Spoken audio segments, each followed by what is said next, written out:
Hello, welcome to my channel. This is Cat's Diamond Painting, and welcome back if you've joined me here before. So I had a little bit of free time this afternoon, so I thought I would set myself up and do a little bit of a whip and chat. I have sort of done this before on one of my previous videos, how I work on a large diamond painting.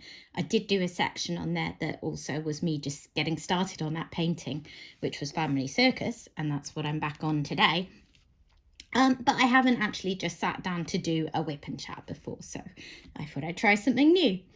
If you don't know what on earth I'm blathering on about, a whip and chat stands for WIP, work in progress, i.e. the diamond painting I'm currently working on, and chat. And you'll see lots of content creators on YouTube put out whip and chats because it's a nice way to just get on with my diamond painting, chat a little bit, maybe show you a few tips about how I work along the way. I will just warn you that the second I got myself all set up to do this, one of my neighbours started doing some kind of drilling work in their garden. So if you hear a kind of whirring noise in the background sometimes, I do apologise. I hope it isn't too annoying, but that's what that is. So yeah, I'm struggling a little bit to get into my audiobook that I'm working on, so I thought I'd just crack on with this for a bit. Let me get myself all set up. So,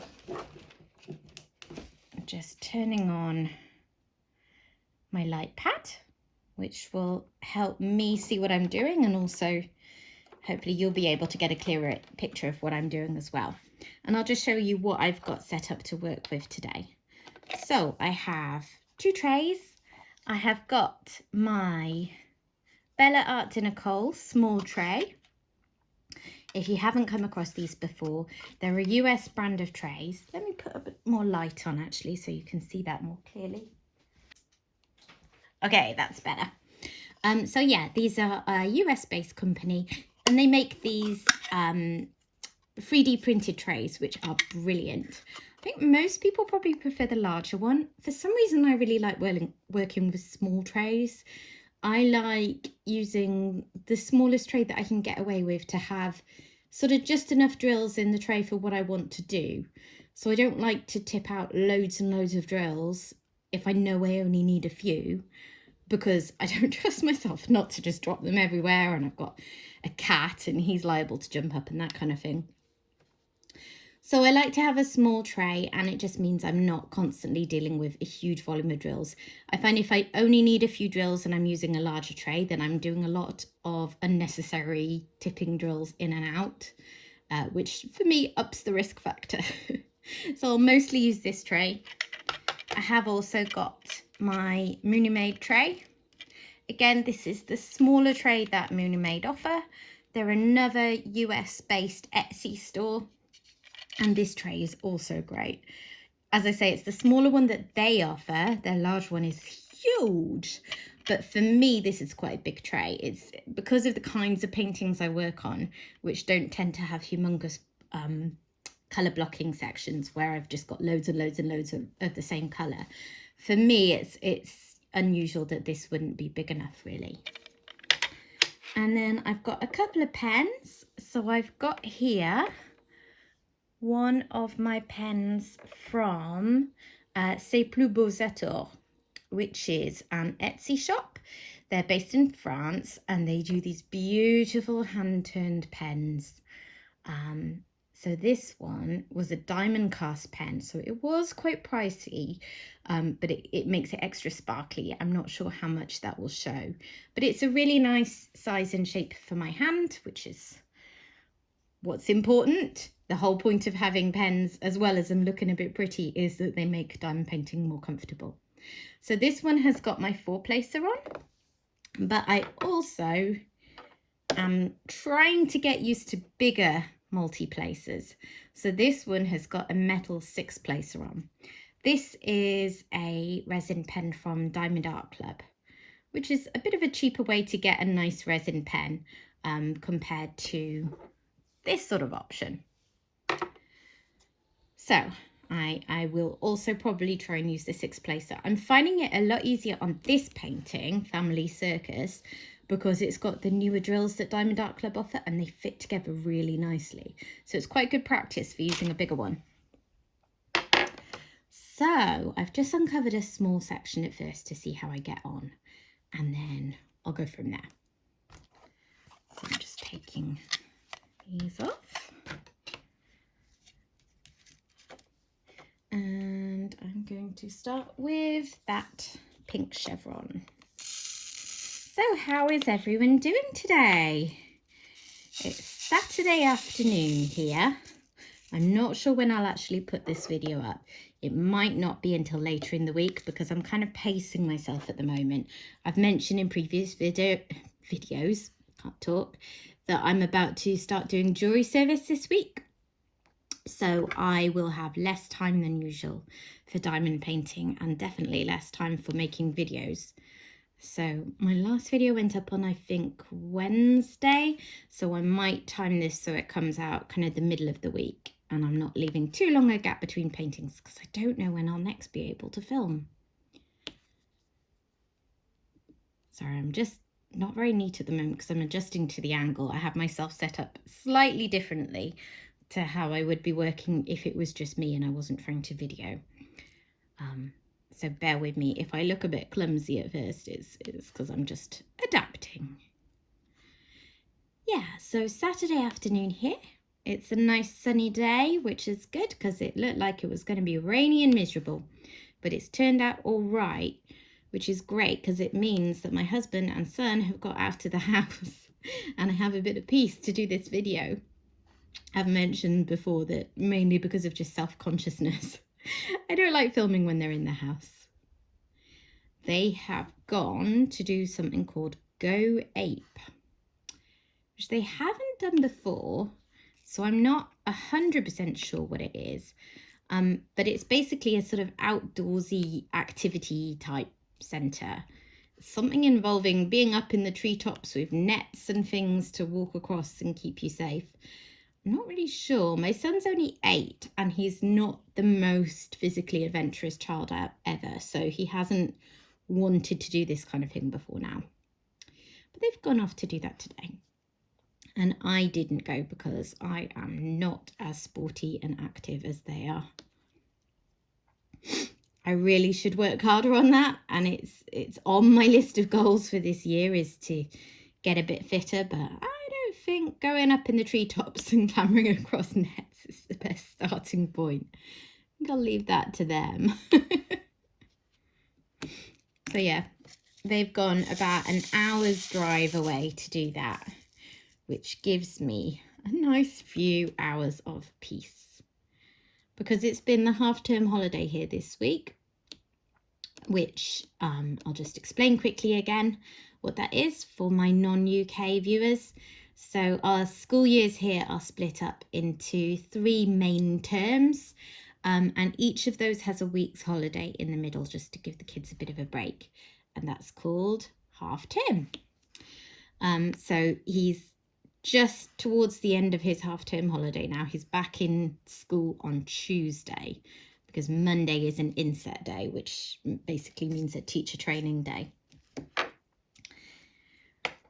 Trying not to repeat myself too much from previous videos in case you're watching this and you have watched them, but just in case you haven't, he's had a bit of a strange half term. So he had, right at the start of half term, we discovered that he had hand, foot and mouth disease, which is thankfully something that's rarely serious, particularly in older kids like he is.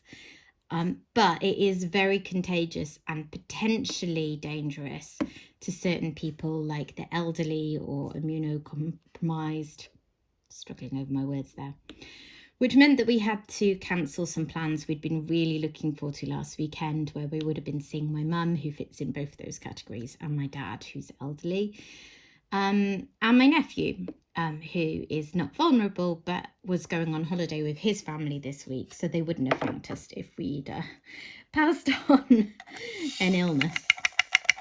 So he had that, and then we kept to ourselves as much as we could for the early part of the week, because we didn't want to risk taking him out and taking him past a vulnerable person who might catch it off him and get ill. I'm still slightly confused about how he caught it. The timing of it suggests that he probably caught it when we were at Center Parks, which was a holiday we went on the previous weekend. And we would have been up close with a lot of people, like in the swimming pool area and that kind of thing.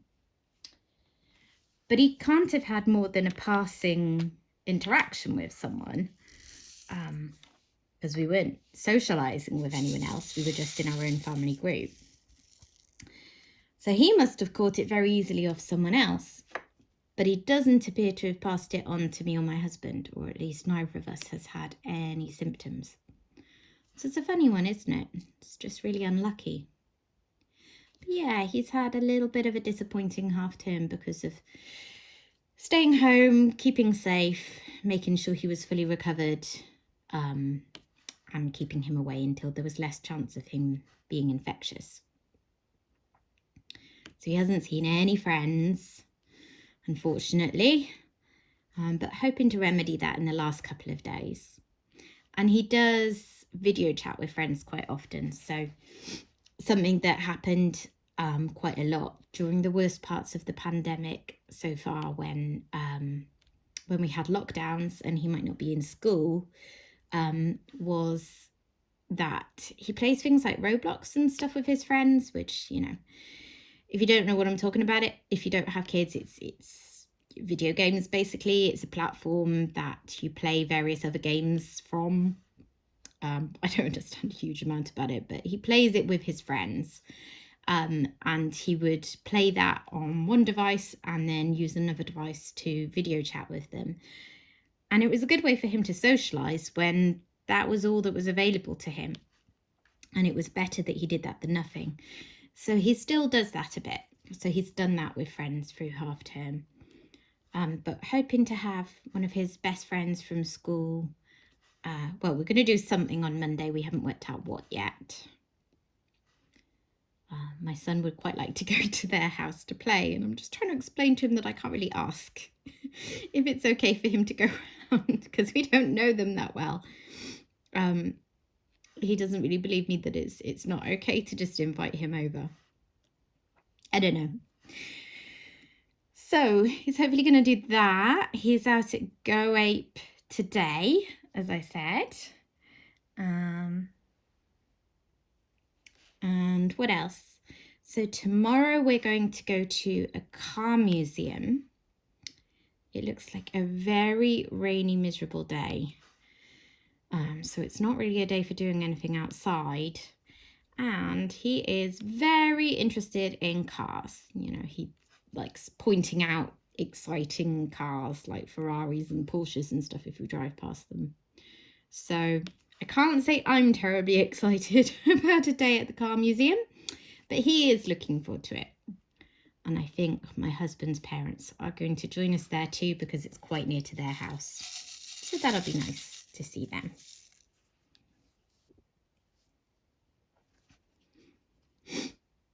But the highlight of half term is that we went to a safari park on Thursday. So some of my family members had been to a different safari park earlier in the week, and it's not something I'd ever thought about doing. It wasn't on my radar, but my son absolutely loves animals. So, you know, his favourite days out are things like aquariums and zoos and that kind of thing. And he likes watching animal programs, all of that kind of thing. So when he heard that my family had been to the safari park, he was like, oh, can we go to one? Can we go to one? And we looked it up, and I mean, it was a big treat. It was quite an expensive, that won't come off. It was quite an expensive day out. Sorry, it's amazing how much this is slowing me down, actually, concentrating on talking and diamond painting at the same time. I don't think I'm being very neat either, but that doesn't matter. We can straighten things out later. Yeah, so we looked things up, and surprisingly, there were 3 different options for safari parks that were doable for us, you know, or within a 2-hour drive. But the closest one was only an hour and a quarter away, so we went with that one. And it was also slightly cheaper, and it also had some of his favorite animals there, and it was advertising that quite a lot of them had babies at the moment, and I knew he'd absolutely love that. So we booked us some tickets, and then Thursday morning we got up fairly early, and I mean, you know, when you do these things and you think, oh, is it going to be worth it? I tell you what, that morning my son bounced out of bed, literally squeaking with excitement. We're going to the safari park. We're going to the safari park. Yeah, I knew it was a very worthwhile expense. So we drove up there, and that was fine because it was a bank holiday, which means the vast majority of people were not in work. So there wasn't any of that nasty early morning traffic when people were trying to get to work. We did have a little bit of a stress when we got to Woburn, the town where it is. So we had just put into Google Maps Woburn Safari Park, and I don't know if you use Google Maps. I don't know if it's good where you live. Around here, it's generally really pretty reliable. It will give you a good idea about traffic. It will tell you the best routes to go. It will change the best route if something changes with traffic as you're going. So we did that, and it was saying we'd arrived. And at that point, we were in the middle of this deer park. And there was quite clearly not a safari. There was a sign for the safari park that looked like a sort of back entrance. So I think that's what it had done.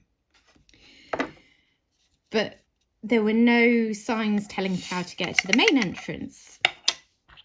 And rather annoyingly, of all times, my phone decided to not have any reception. And I mean, it used to be like that, didn't it? You wouldn't go anywhere without having your tickets and instructions for how to get there printed out. You wouldn't be just relying on your phone to deal with it. But I feel like it's been quite a long while since that felt necessary. So I hadn't prepared any of that stuff, and I didn't have phone reception. So we're driving back and forth, and we saw a tourist information centre. So we stopped off there, and my husband said, oh, it's pointing to go that way. So we drove that way, but there was nothing. There were no signs. It was just a road that seemed to be leading to nowhere. So we drove back the other way, and there's still nothing. And actually, there were lots of people driving up and down the same road looking confused. So I don't think we were the only ones. Anyway, finally, I thought about calling the park. So I gave them a call, and they were saying on the recorded message, they were giving a postcode that I could put in. Postcode is like, I don't know what other people call it, like a zip code, you know, like a code for the general postal address area. So I put that in, and we got there. And yeah, the sat-nav had been trying to take us, Google Maps had been trying to take us to the back entrance, which wasn't very helpful. So that was a little bit stressful. But then we got there, and it was really good. We were there for, I think, about 6.5 hours. So definitely got our money's worth. They had the main driving part. So if you don't know what a safari park is, it's sort of like a zoo, but where the animals roam freely in their areas. I mean, obviously they are enclosed, but they're in a much wider enclosure than in a zoo. And for the main animals, what you'll do is drive through their area. So there was the drive-through safari, and that had things like the big cats and bears and monkeys and all that kind of thing. We actually started off in the foot safari area. So we were just walking through, and there were some animals like otters and farm animals and meerkats that were just in a normal kind of enclosure. And there were some like the wallabies where you could just walk through their area, and loads of them had little baby wallabies. Are they called joeys, like kangaroo babies are? I don't know. Like poking their heads out of their pouches and getting in and out of their pouches, like toddler wallabies. So they were really sweet. And we went in to see the lemurs, and again, lots of them had babies on their backs, so they were adorable. And we saw some otters, which is one of my son's favorite animals. No, actually, it is his favorite animal. He likes ranking things. They're his favorites. And then I think joint second is koalas and red pandas. They didn't have koalas there, but they did have a red panda. But the first time we tried to see her, we couldn't because she was snoozing. But luckily, later on in the day, it was her feeding time and she did come out and he managed to see her. So that was super exciting, because previously when we've been to zoos and things that had red pandas, we've never actually seen them because they do like to sleep quite a lot of the time. So we did all that, and then we drove through the road safari part, which was slow going. There were a lot of people there, and I think we went at a busy time of day. So it did take about 2 hours when it was supposed to take an hour to an hour and a half. But that's fine, you know, we got a good sight of lots of animals. So we saw rhinos, we saw giraffes, we saw zebras, all just really close. Elephants. What else? Oh, then we went into the big cat area. And so that was quite funny because it's... Have you ever watched Jurassic Park? With all the like metal gates and things in the enclosure. I mean, I don't remember it clearly because I tell you what, that film traumatized me when it came out when I was 11 or 12 or something. So I genuinely will not watch it. But yeah, it sort of reminded me of that. So we went into the big cat area. And there's all these signs saying, keep your windows open, windows closed. Obviously not open, but people would open their windows. It's like, are you crazy? So we were right up close to this tiger. We went past a couple of wolves, a big bear. There was a huge area that had like a pride of lions, but it was the afternoon and it was sunny, so they were just snoozing. So we saw some lumps of lion lying in a field. We didn't particularly see them. Probably still got a bit closer and saw them better than we often have in zoos when, you know, they can be right at the far edge of an enclosure. And then we went into the monkey section. And that was funny. I don't know why, but the monkeys really like riding on people's cars. So you'd be driving around and there'd be cars that would just have loads of monkeys piled on top of them. They seem to have preferences for some cars over others. Sorry, I'm just trying to find a colour. I've got all my colours to the right of me here.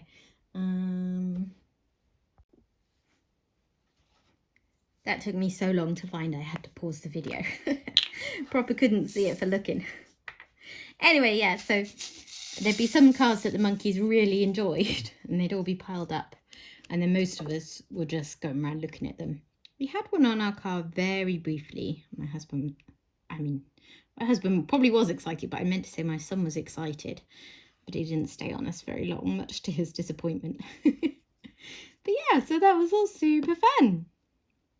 It was a really good day. I recommend it if that's an option near you and your child is similarly obsessed with animals. I thought it was really nice that A, the animals had much more space to roam compared to if they were in a zoo, and B, you could get a lot closer. And we saw them much more clearly than we ever have done before. So yeah, we enjoyed it a lot. No doubt we will be back for more.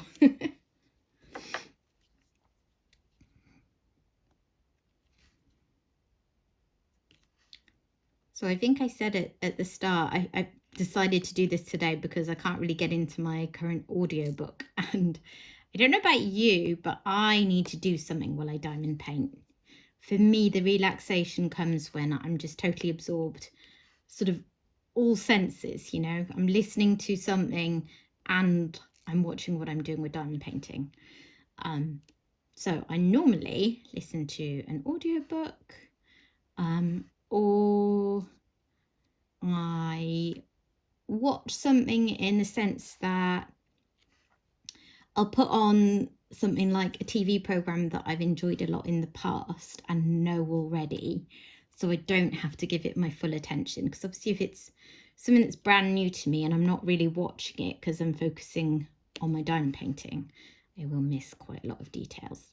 So I'll put on old series that I've enjoyed on like Netflix and all that jazz. Or I will watch YouTube. So I quite like, well, I watch a lot of content from other diamond painting content creators. Got lots of favourites. So I really enjoy watching videos from them. And they make perfect diamond painting fodder. And I assume that if you're still with me watching this at this point, you may well be diamond painting along in the same way that I do to other content creators, which is a fun thought. And I like things like true crime, like Mr. Borland's really good. And I like food things. Do you know what I really like is like meals of the week type videos.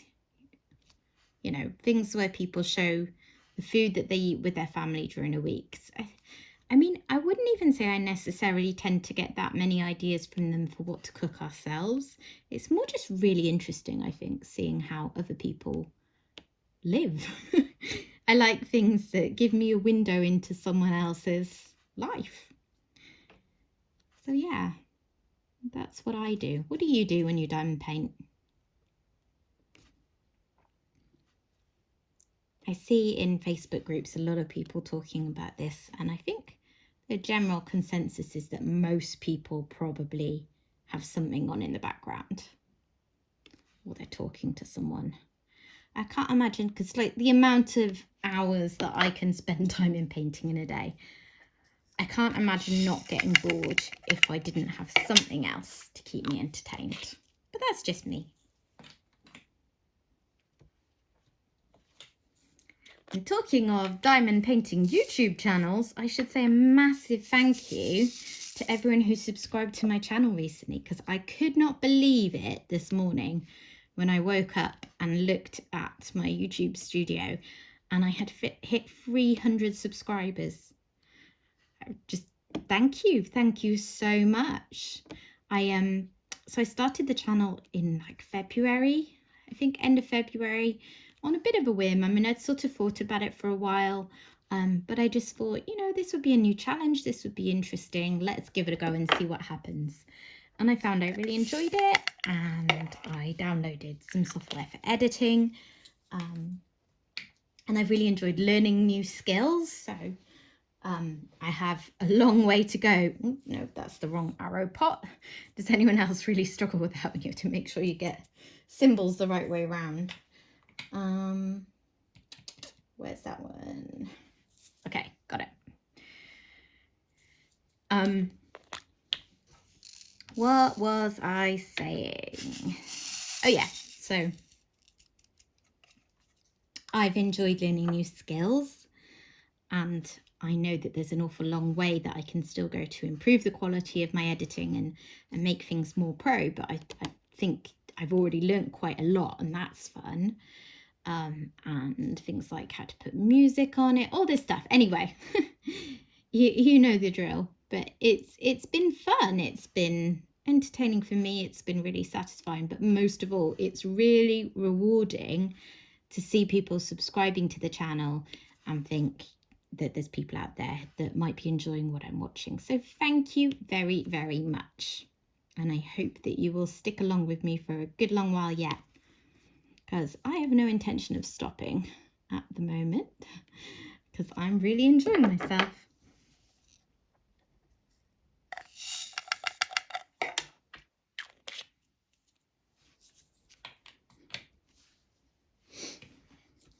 I'm trying to work out what to do for dinner tonight. You know, the age-old worry, what to do.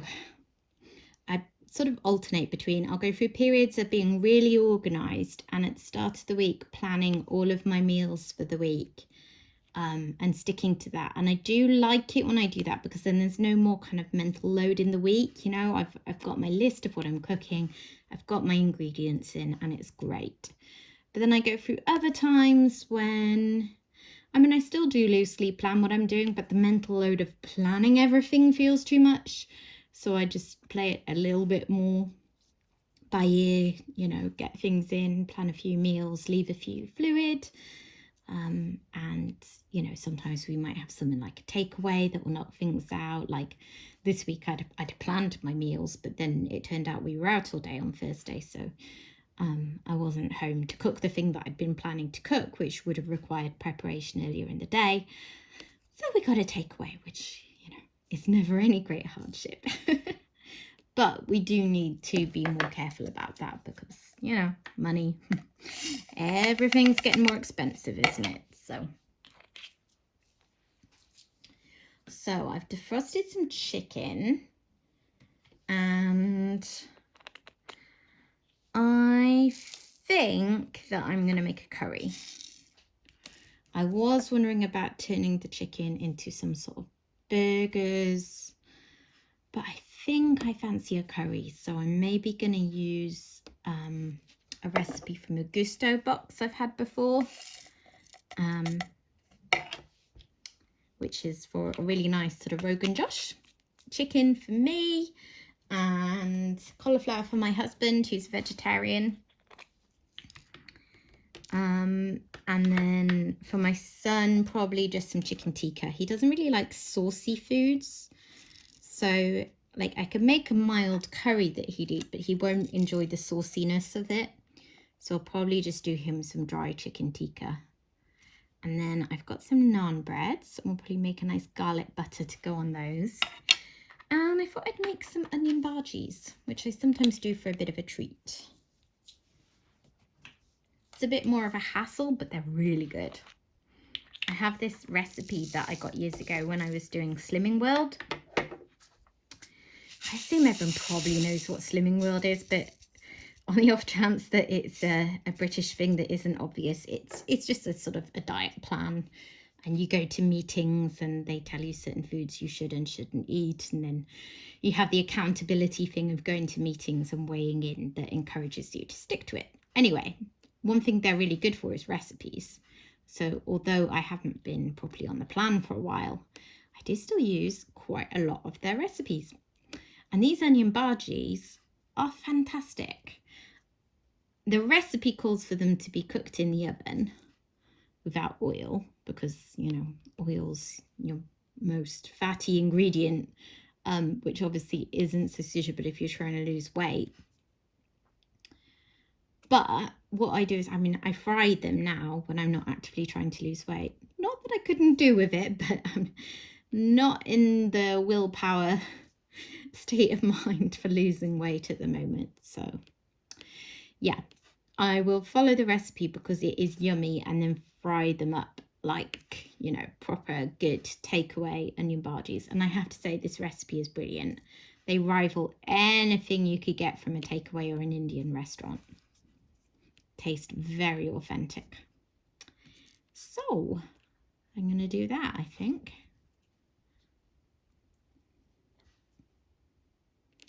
And then this week I actually have a Gusto box coming, which, did I already mention that? I think I might have mentioned that. Yeah, I don't know if any of you have tried them or like that style of eating. It's where you get the meals, so you choose a recipe and then you get all the ingredients you need for that recipe and instructions, so you don't have to do any further shopping to get what you need for it. So it's obviously an expensive way of eating because they have to make their profit. You know, you are paying more than if you just got those ingredients at the shop. But it's also nice and easy for a now and again treat. So with me most likely being out of the house most of this week for jewelry service, it's a good way to just ensure that we've got meals sorted, because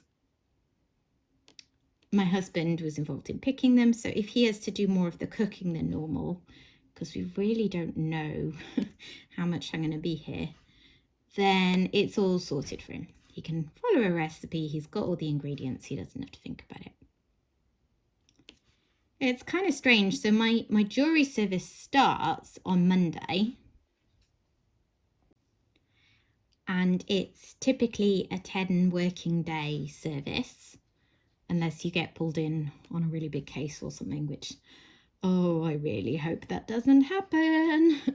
But I would probably have to ask to get excused at least, because it would be very difficult for us with our family to manage that. You know, with me not working generally, we don't have regular childcare that we can use. It's just my husband having to adapt his working schedule while I do it.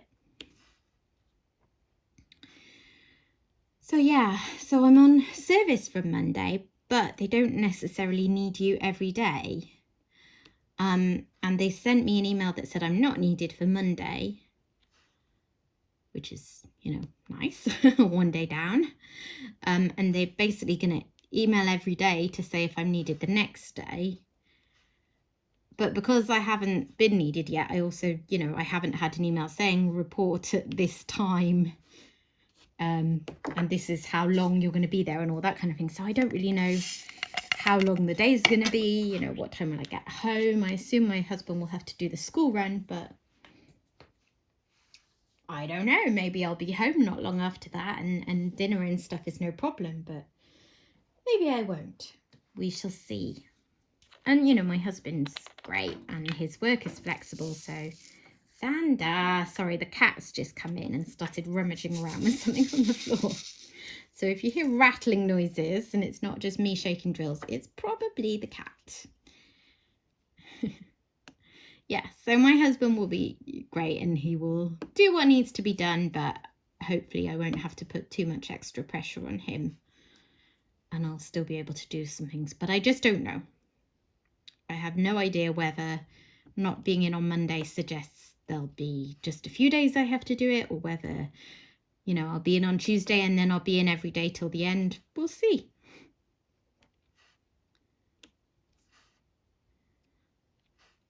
I am still feeling quite nervous about it because it's such a change of pace for me and I don't know what to expect. And that's one thing for me, is if I don't know what to expect from something, I do find that a little anxiety triggering. But I'm sure it will be fine. There we are. That section is done. I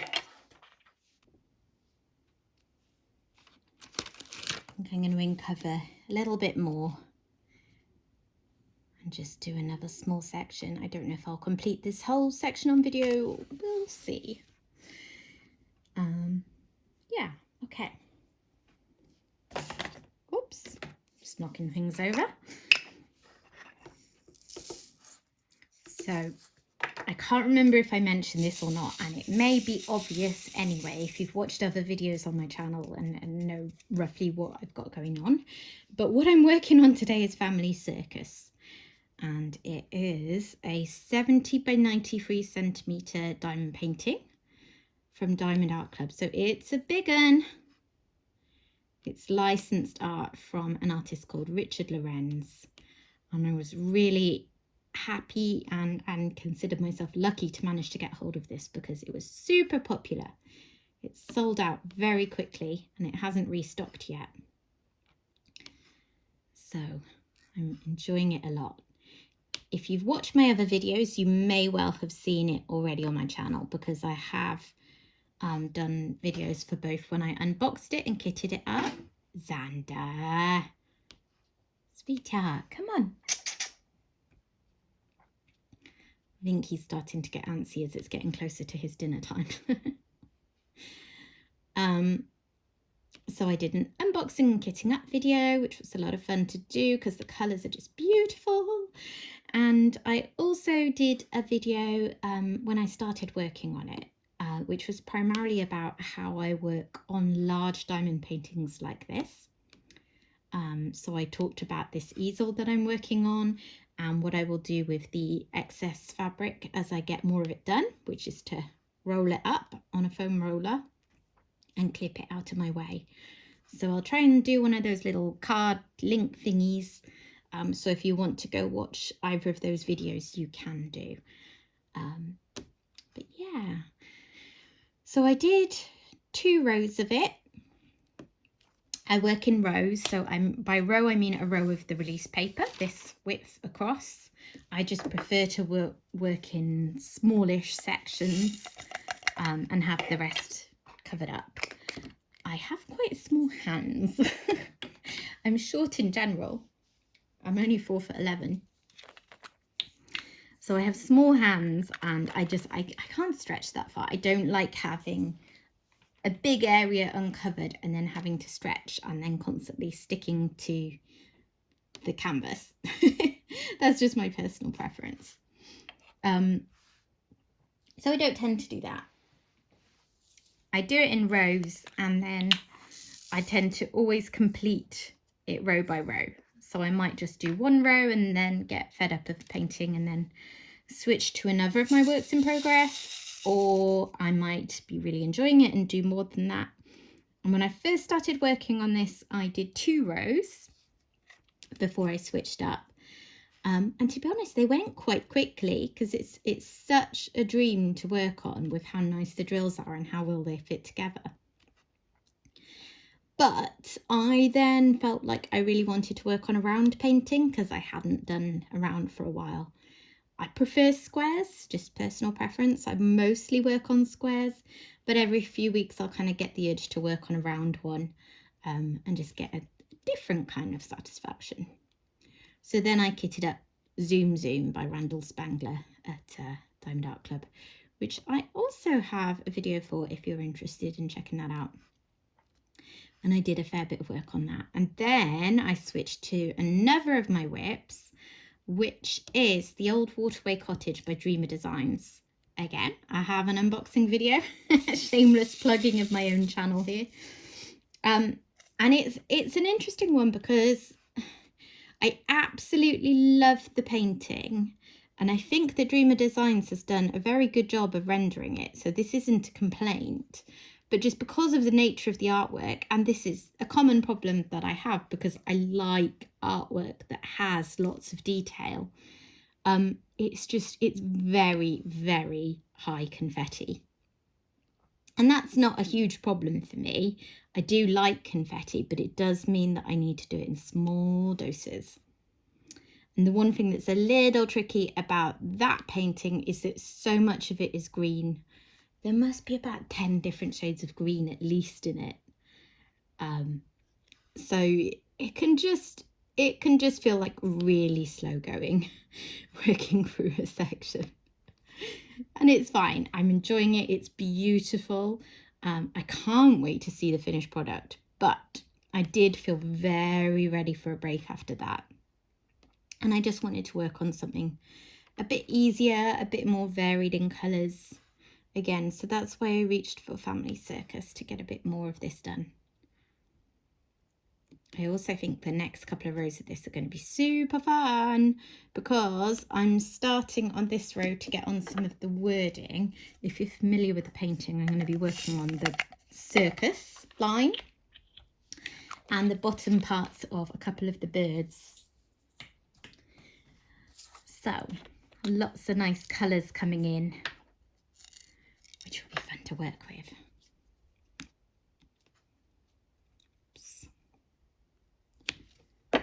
Right, I'm going to try using my 6-placer for this section with all these bits around here. So I'm going to switch to my bigger tray. see how I get on. I haven't checked the wax actually. I tend to just use the Diamond Art Club wax.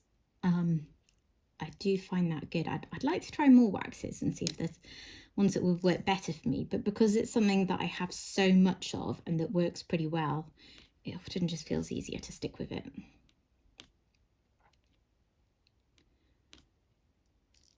Oops, keep knocking them down.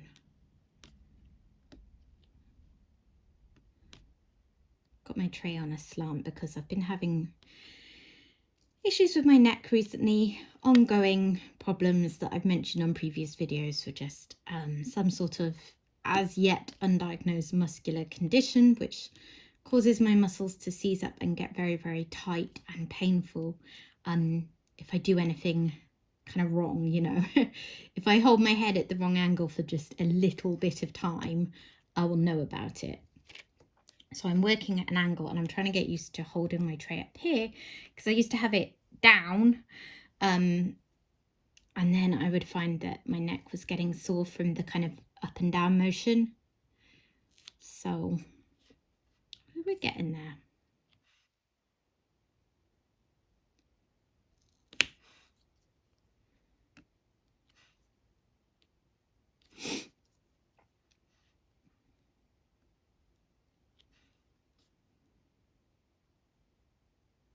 So I will work on this painting for as long as I fancy it. And then the next thing I will work on is wheat fields, which I posted a kitting up video of recently. And that's going to be my entry for the Summer with the Masters event.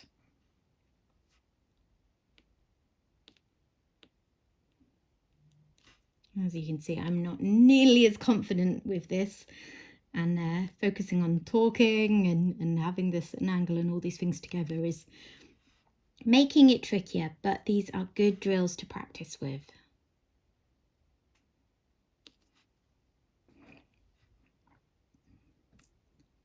I'm absolutely in awe of people who can manage really big multi-places. I hope to work up to those one day. As I've said before, it's not that there's any kind of rush. And actually, the longer you take on a painting, the more kind of value for your money you get, don't you, in terms of the hobby element.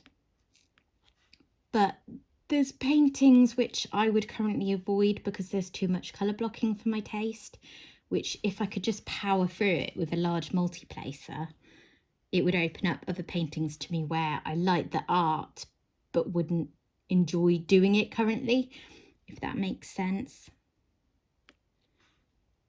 But it's fun to still have challenges, you know, because it's good to have something to work on to improve how the command I have of my hobby. So it's all good.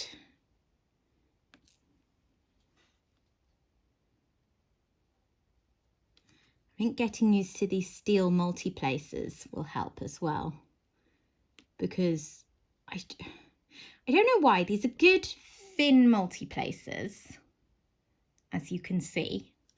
I don't think that can be massively improved on, so it's not like it's chunky, but I still really notice the difference between this and the thin white plastic ones. And I think the bigger the multi-placer, the more beneficial it probably is to use a steel one, so that you can kind of roll the drills into place.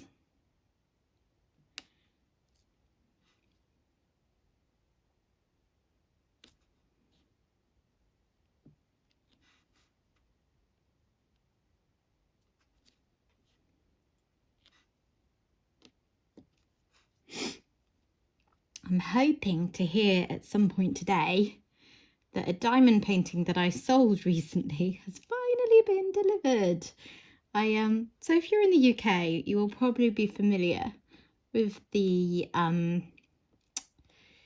let's just say the inconsistency of quality of service from the postage provider Hermes, which is now called Every. So going back to April, I was destashing a painting that I no longer wanted. There's several really good destash groups in the UK where if you change your mind about a painting, you can pass them on. They're usually very good about having rules in place as well to avoid people taking advantage and trying to sell on for a lot of profit, which I appreciate. So I sold on a painting and I had it collected by the courier, and it was a different courier to normal.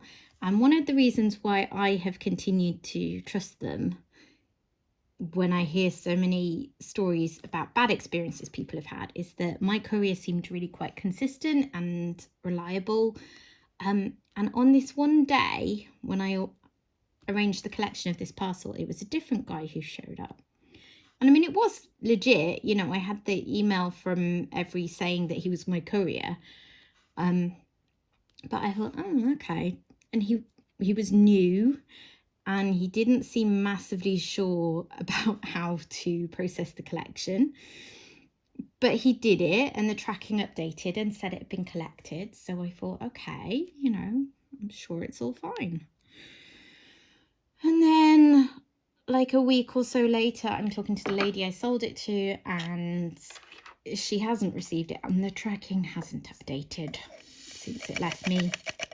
And normally with Every, things would be delivered within sort of 4 or 5 days. So clearly something had gone wrong, and we both started contacting them. There wasn't a lot that they told her she could do. It was sort of more on me as the seller, because ultimately if they couldn't find it, I would be the one putting in the claim. So that was fine. I was dealing with that as best I could, but they're really unresponsive. So I called them, spoke to a lady who seemed really helpful, and, you know, gave me a reference number and said, we'll look into it, and took details of the parcel and all this kind of thing. But I never heard anything back after that. And I'd try and call for an update, and it would say, oh, you have an outstanding incident on this, so, you know, we can't do anything. You just have to wait for a result, which you'll get in 48 hours. But it had already been way longer than 48 hours. So I was like, going around in circles. Anyway, they eventually told me that they couldn't locate the parcel. It was all very frustrating. Now, the lady I was selling to was so kind, because she understood completely that, you know, I wasn't scamming her. You know, we'd communicated a lot, and she could see all the issues with the tracking, and, you know, Every were confirming they'd been picked up for me. But she offered that we would split the cost. So rather than me refunding her the whole amount, that we would split the loss, as it were, which was, I appreciated that so much, because she had every right to claim the whole amount back from me, and I would have understood. And it was my fault that I hadn't, you know, I'd only sent it in the basic form, like lesson learned. I will always sell with proper postal insurance going forwards. But yeah, so she did that, and then I put in the claim last week. So I think it was like a week ago Friday. They haven't replied to me yet, but miraculously this week, the parcel somehow was found and started moving again. Now, that could be coincidental. It very much feels like they hadn't really started looking for it until I put in a claim for the basic level of compensation. Who knows? But yeah, as of today, the tracking was showing that it was at her local delivery depot and it would be delivered soon. So fingers crossed she will actually receive it today. It was a limited edition piece from Diamond Art Club that had sold out. So that was doubly annoying, because it wasn't like she could easily get it from anyone else. Yeah, many lessons learned.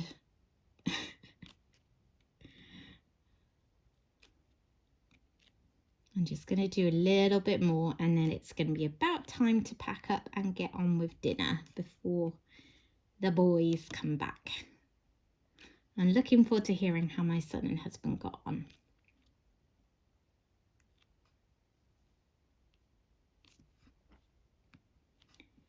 I have now set up an email address, which is just catsdiamondpainting@gmail.com. So if you want to contact me and you don't want to leave a public comment, you are more than welcome to. I include that in the description of all of my videos now.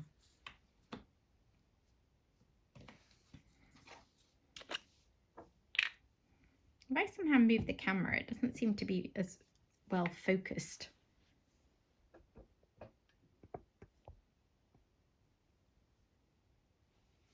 Yeah. Thanks, camera. Really hoping I don't look back and discover it's been like that the whole way. Entirely possible I will.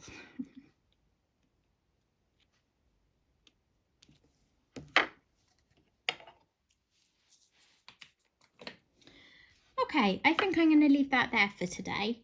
But it's been really fun chatting along with you, having your company. Certainly kept me busy. I've got a bit of a dry mouth now from chatting. But yeah, I hope that you've enjoyed this. If you have and you haven't already subscribed to the channel, please do consider doing so. Please consider dropping me a like. I'd love to hear your comments as well. If you have any questions or anything that you'd like me to cover in future videos, then I'm more than happy to go along with that. So do get in contact. I'd love to hear from you.